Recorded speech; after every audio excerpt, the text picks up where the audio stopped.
नमस्कार, मैं अमित और आप देख रहे हैं आंखें न्यूज 24। आइए नजर डालते हैं आज के महत्वपूर्ण खबरों पर। राजद के स्मार्ट मीटर हटाओ अभियान का भाजपा ने दिया करारा जवाब। गन्ना की खेती करने वाले किसानों की बल्ले बल्ले की बिहार सरकार लागू करेगी नई नीति। 3 दिवसीय प्रवास पर बोधगया पहुंचेंगे बाबा बागेश्वर। नवादा में आकाशीय बिजली से मारे गए लोगों के परिजनों से मिले विवेक ठाकुर। और पटना समेत राज्य के कई हिस्सों में हो रही है झमाझम बारिश। नमस्कार, मैं अमित और आप देख रहे हैं आंखें न्यूज 24। आरजेडी 1 अक्टूबर से आंदोलन करने वाली है। इसको लेकर बीजेपी के प्रदेश अध्यक्ष डॉक्टर दिलीप जायसवाल ने कहा कि सस्ती लोकप्रियता और सस्ती राजनीति करने की आदत लग गई है विपक्ष को। मुफ्त में कुछ बांटेंगे, जब स्मार्ट मीटर से लोगों को फायदा हो रहा है तो गलत बयानबाजी करेंगे। विपक्ष 200 यूनिट बिजली फ्री देने की बात कह रहा है तो फिर स्मार्ट मीटर का जरूरत क्यों पड़ेगा। जब विपक्ष फ्री देने की बात कह रहा है तो फिर मीटर की जरूरत क्यों पड़ेगा, मीटर टंगा रहेगा। वहीं उपेंद्र कुशवाहा की यात्रा को लेकर दिलीप जायसवाल ने कहा कि सबकी आज़ादी है यात्रा को, लेकिन जब सब अपनी यात्रा कर रहे हैं, उपेंद्र कुशवाहा जी अगर यात्रा कर रहे हैं तो इससे एनडीए को फायदा होगा, क्योंकि उपेंद्र कुशवाहा जी एनडीए का मजबूत स्तंभ है। एनडीए के सभी नेता जो हमारे घटक दल हैं जनता के बीच जाएं, जनता का हालचाल लें और पार्टी का मजबूती करने का काम करें। 2024 में ये देखा गया था कि एक फेक नैरेटिव फैला करके इंडिया अलायंस जो है वो कुछ वोट हासिल कर ली थी। लगता है कि आरक्षण का मुद्दा, जाति जनगणना का मुद्दा, फिर स्मार्ट मीटर का मुद्दा और इसी तरह से कुछ विकास के नाम पे नहीं वो लोग बोल रहे हैं, लेकिन नैरेटिव एक पैदा करना चाहते हैं। विपक्ष इस पे लगा हुआ है। कोई नैरेटिव पैदा होने वाला नहीं है। विपक्ष अंतिम में एक ही नैरेटिव पर जाएगा, वो है जात पात। इसका कोई भी मामला टिका हुआ नहीं है। नैरेटिव आज़ादी से लेके आज तक विकास का बनता था। विकास के मुद्दे पर लोगों को बिजली दो, लोगों को पानी दो, लोगों को रोड दो। आज ये सारा मुद्दा समाप्त हो चुका है। लोगों को पुल दो, पुलिया दो, आज सारा ये मुद्दा समाप्त हो चुका है। तो अब जो भी मुद्दा बचेगा तो सस्ती लोकप्रियता का ही मुद्दा बचेगा। कि एनडीए के सभी नेता जो हमारे घटक दल हैं जनता के बीच जाएं, जनता का हालचाल लें और पार्टी का मजबूती करने का काम करें। 2024 में ये देखा गया था कि एक फेक नैरेटिव फैला करके इंडिया अलायंस जो है वो कुछ वोट हासिल कर ली थी। लगता है कि आरक्षण का मुद्दा, जाति जनगणना का मुद्दा, फिर स्मार्ट मीटर का मुद्दा और इसी तरह से कुछ विकास के नाम पे नहीं वो लोग बोल रहे हैं, लेकिन नैरेटिव एक पैदा करना चाहते हैं। विपक्ष इस पे लगा हुआ है। कोई नैरेटिव पैदा होने वाला नहीं है। विपक्ष अंतिम में एक ही नैरेटिव पर जाएगा, वो है जात पात। इसका कोई भी मामला टिका हुआ नहीं है। नैरेटिव आज़ादी से लेके आज तक विकास का बनता था। विकास के मुद्दे पर लोगों को बिजली दो, लोगों को पानी दो, लोगों को रोड दो। आज ये सारा मुद्दा समाप्त हो चुका है। लोगों को पुल दो, पुलिया दो, आज सारा ये मुद्दा। नमस्कार, मैं अमित और आप देख रहे हैं आंखें न्यूज 24। नवादा सांसद विवेक ठाकुर रजौली के जोगिया मारण पंचायत के एकम्बा गांव पहुंचकर काशी बिजली से हुई मौत के मृतक के परिजनों से मिलकर आश्वासन दिया। नवादा सांसद विवेक ठाकुर ने बताया कि मृतक के परिजनों को सरकार के द्वारा जो भी सहायता राशि मिलनी है वो बहुत जल्द ही मिलेगी। मैं रजौली और मंडल पदाधिकारी और रजौली प्रखंड विकास पदाधिकारी और रजौली अंचलाधिकारी से बात करके मृतक के परिजनों को जल्द से जल्द मुआवजे की राशि दी जाए, इसकी मैं आग्रह करूंगा। साथ ही मृतक के परिजनों को सरकार की तरफ से जो भी सहायता दी जाएगी मैं जल्द से जल्द कोशिश करके मृतक के परिजनों को दिलाने का भरोसा देता हूँ। देखिए, त्रासदी जो है बहुत दुखद है और किसी के भी घर में ये हो तो ये बहुत दुख की कड़ी है। और इसमें यहाँ के सांसद होने के नाते मेरा धर्म मानता था कि हम लोग के बीच आएंगे। शोक संवेदना परिवार के साथ जो है हम भी उस शोकाकुल परिवार के साथ शरीक हों, अगर कुछ उनकी समस्या है तो उसका निदान कर सकें। अभी यहाँ पे बीडीओ, एसडीओ और जिलाधिकारी तीनों से मुझे बात हुआ जी। तो चूँकि ब्लॉक में अभी संयोग से जो बीडीओ को अनुदान लेना था वो अभी उपलब्ध नहीं था, उनको कागज़ का काम जो है यहाँ के मुखिया लगे हुए हैं, कर भी रहे हैं। और 3 से 4 दिन में जो भी मुआवजा बनता है इनका हर स्तर का, ये तीनों परिवार को मिल जाए। प्रथम चिंता तो यही था कि जो नुकसान होना था वो तो हो गया, उसकी भरपाई तो की नहीं जा सकती, लेकिन इस कठिन दौर पे जो जा रहा है, गरीब परिवार है, वहाँ दलित परिवार का सारे सदस्य, तो कुछ अगर इसी से अगर उनको एक सहायता मिले तो ये आज इन लोग के बीच में रह के ये करने का हमको काम इन लोगों ने आग्रह किया, जो हमने किया। ये हम हैं रजौली में, जो कल वज्रपात वाला जो मर गया है 3 आदमी, हाँ, तो वीडियो बोल रहा है कि उसके पास पैसे नहीं है, तो जो 20,000 बेसिक होता है वो भी देने, तो खर्चा देख लीजिए, आपदा वाला सब चीज़।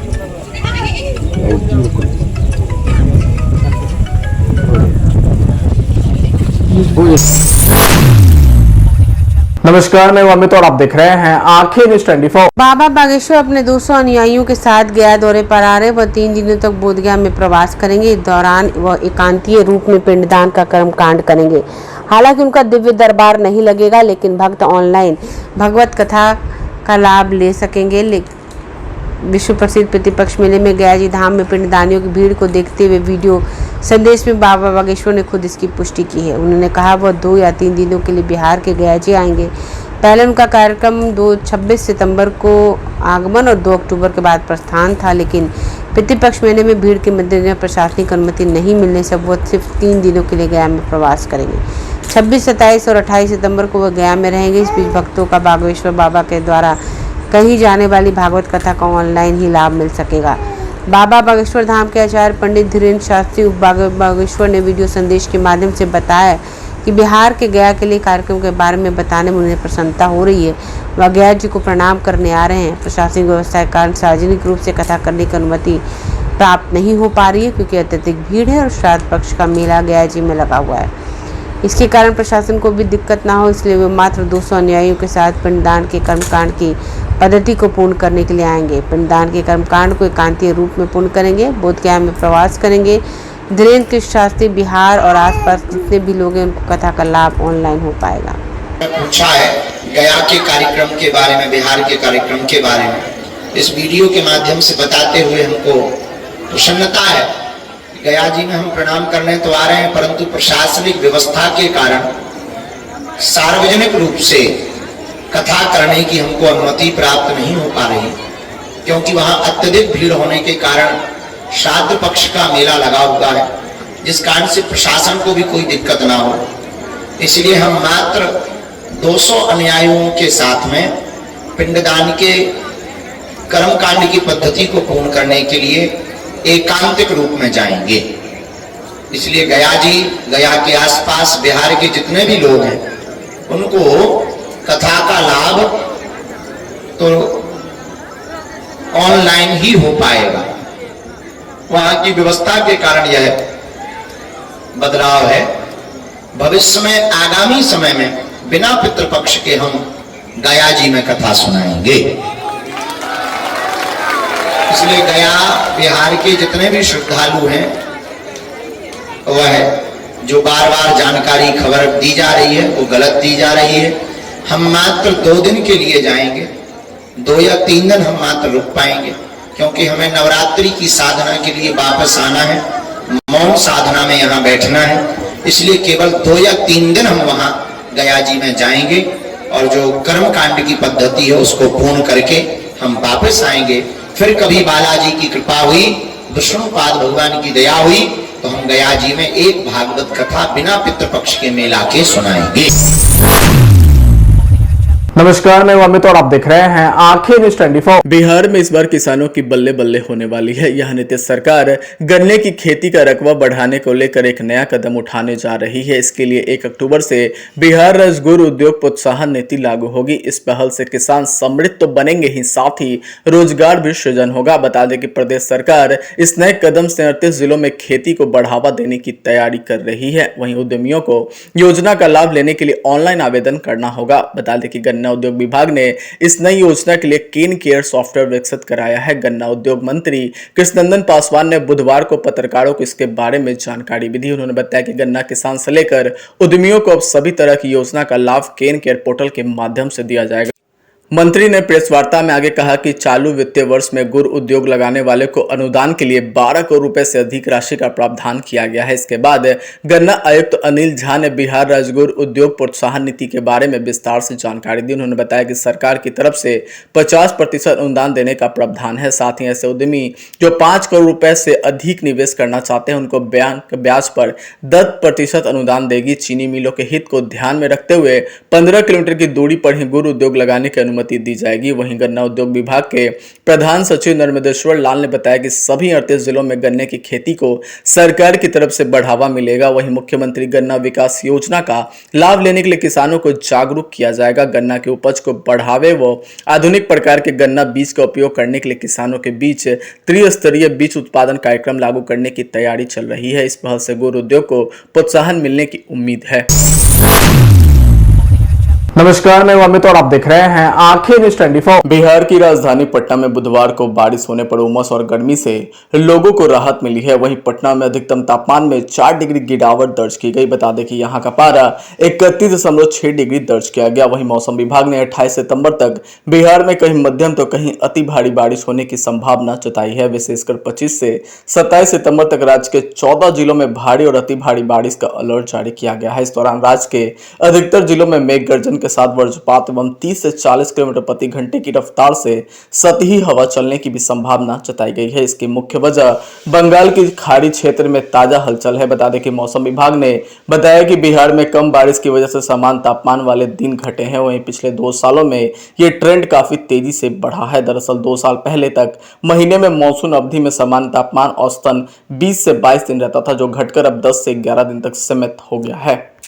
तो वहीं हर माह में बारिश की कमी इसकी मुख्य वजह है। बता दें कि मौसमविदों का कहना है कि सूबे में बादलों के आच्छादन में कमी की वजह से भी सामान्य से अधिक तापमान का ट्रेंड पटना सहित अन्य शहरों में देखा जा रहा है। वहीं बादलों का मिजाज से न बरसना स्पष्ट तौर पर अनियंत्रित तापमान को बढ़ावा दे रहा है। इस वर्ष भी 25 सितंबर तक राज्य भर में बारिश की कमी 28% है। वहीं औरंगाबाद और शेखपुरा में सामान्य से 4% अधिक बारिश हुई है। वहीं 12 जिलों में बारिश की कमी 40 से ज्यादा % है। इसमें वैशाली में 52, सारण में 56, समस्तीपुर में 49, सहरसा में 46, पूर्णिया में 42, पटना में 41, मुजफ्फरपुर में 51%, वहीं मधुबनी में 52%, गोपालगंज में 42%, दरभंगा की बात की जाए तो दरभंगा में 44% की कमी देखी गई है। अगर आप भी अपने दुकान, प्रतिष्ठान, school, college, coaching centre, restaurant, cafe का विज्ञापन देना चाहते हैं, वो भी किफायती दर पर, तो आंखें न्यूज 24 लेकर आया है आपके लिए एक सुनहरा मौका। आंखें न्यूज 24 न्यूज पोर्टल की दुनिया में बिहार का सबसे उभरता हुआ चैनल, जहां बिहार झारखंड से जुड़े तमाम बड़ी खबरें देखने को मिलती है। तो देर किस बात की, आज भी जुड़े आंखें न्यूज 24 के साथ। संपर्क करें हमारे व्हाट्सएप नंबर 8935876430 पर। क्या आप पत्रकारिता के क्षेत्र में अपना कैरियर बनाना चाहते हैं? तो आज ही Royal Ashoka Institute of Mass Communication and Journalism में अपनी जगह सुनिश्चित करें। आर्यभट्ट ज्ञान विश्वविद्यालय पटना से मान्यता प्राप्त 100% प्लेसमेंट के साथ royal Ashoka Institute of Mass Communication and journalism नामांकन जारी है। हमारा पता है DS/16 गायत्री मंदिर के समीप, कंकड़ बाग, पटना 8,20,000। आप हमें संपर्क भी कर सकते हैं। हमारा मोबाइल नंबर है 9955456126।